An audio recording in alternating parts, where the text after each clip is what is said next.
He is the man who bought the champion race mare Winx, and he's done just about everything in racing. He is Guy Mulcaster.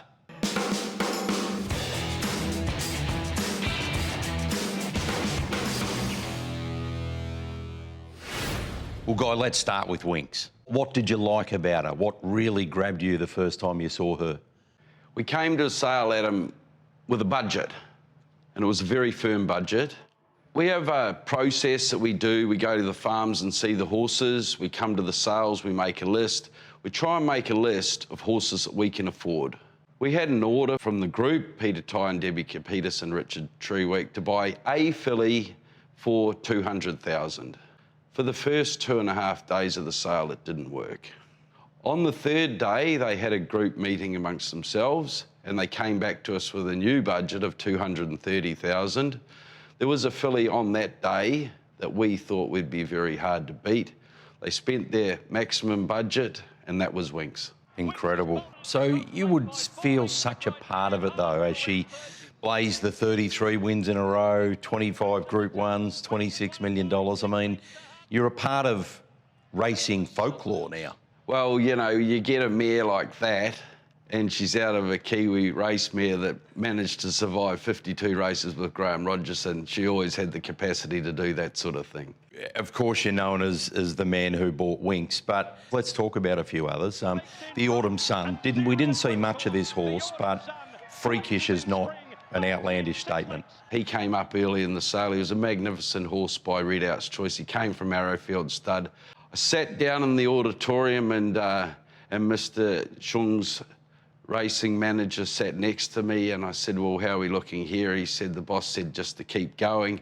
We managed to get him for $700,000, which was $100,000 under budget, and he was the Autumn Sun.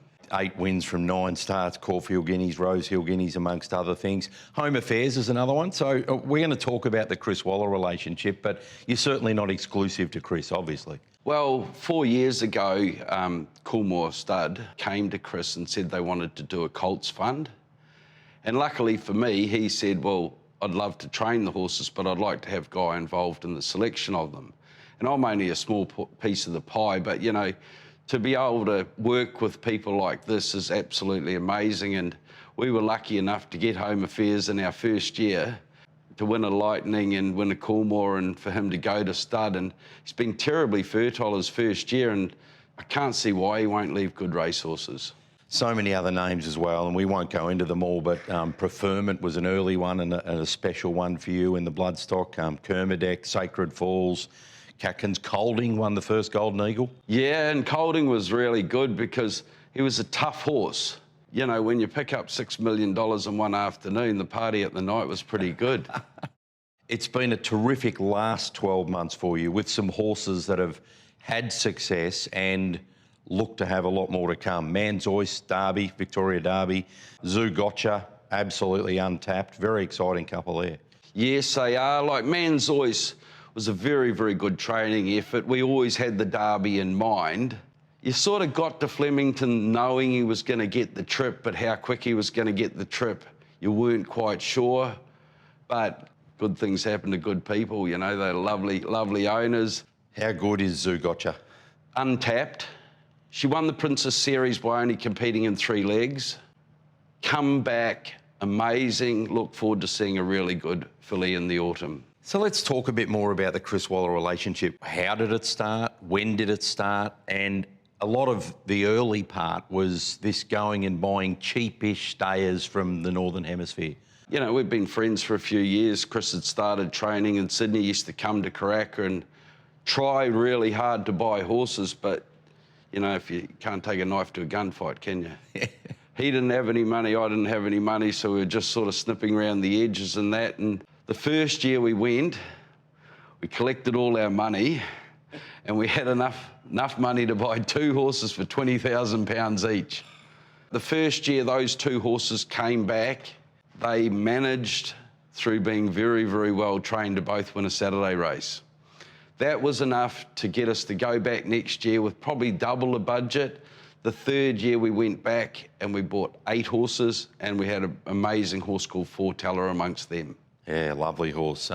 So obviously you're known as Guy Mulcaster, the bloodstock agent, but you've got so much of a racing history behind you. Like as a horseman, you worked with the greats, Dave O'Sullivan, Mike Moroney. You were in a training partnership with Laurie Laxon, and you had a lot to do with that wonderful mare, Champagne. I think you finished up with him just before she ran second in the Melbourne Cup. When she ran second in the Melbourne Cup, Laurie Laxon was going to Singapore. I didn't really know if it was going to be sort of my sort of go at that stage. I'd been bid spotting at New Zealand Bloodstock, so Peter Vella was good enough to give me a job there, and I worked in the air freight division for about 4 years, which I hated every moment of.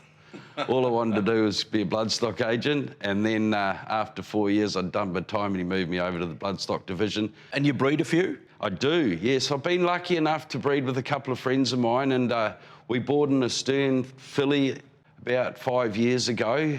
She was a striker mare that was in foal to Astern.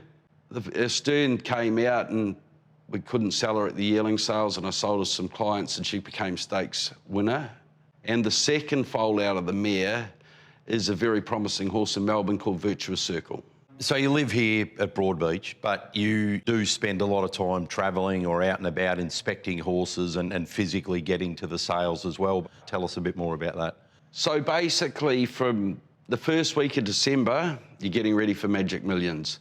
Second and third weeks in December, you'll go to Hunter Valley, you'll see 600 horses in about 5 days and talk to the vendors and that sort of thing. Come back here the week before Christmas, you do a run around Toowoomba and Warwick, and then you get onto the sales ground 6 days before the sale, and you've got probably nearly 300 horses to see again, plus all the ones you like. Then the ones you like from that lot, you see them again, and then you see the ones you really want to buy once again. So you'd probably see 1,800 to 2,000 heads. Wow, that's just amazing. I mean, the preparation for it, and obviously it's just, you know, recently finished up the Magic Millions, but do you have an order list, if I put it that way, from all your clients? I think you just have to know what they want. You know, if you start forcing horses onto people, they start thinking it's like overkill. They'll come to me in the weeks leading up and I'll say, hey, we've got one of those. Do we want another one of those? Do we want something different? What do you think of these two first season size? You know, and without really saying what do you want to spend, you've still got to have some sort of ballpark. All right.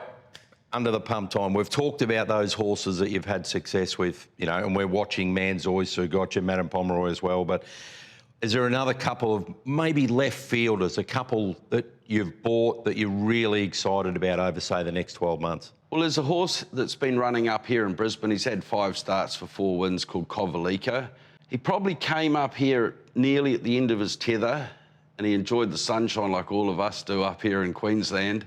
And he won his first Queensland start by 4 lengths, and he came back 3 weeks later and he was even more impressive. So I think Kovalika could be a Derby horse. Osipenko? I loved his run in the Caulfield Guineas. I'm pretty confident that he's come back pretty well. I think there's a big race in him. Great stuff. Guy, it's been an absolute pleasure. As long as you're around, you'll be the man who found Winx, but it's been terrific to find out a little bit more about the story behind the man who found Winx. Thank you. Thanks, Adam, and look forward to seeing you in Darwin next year.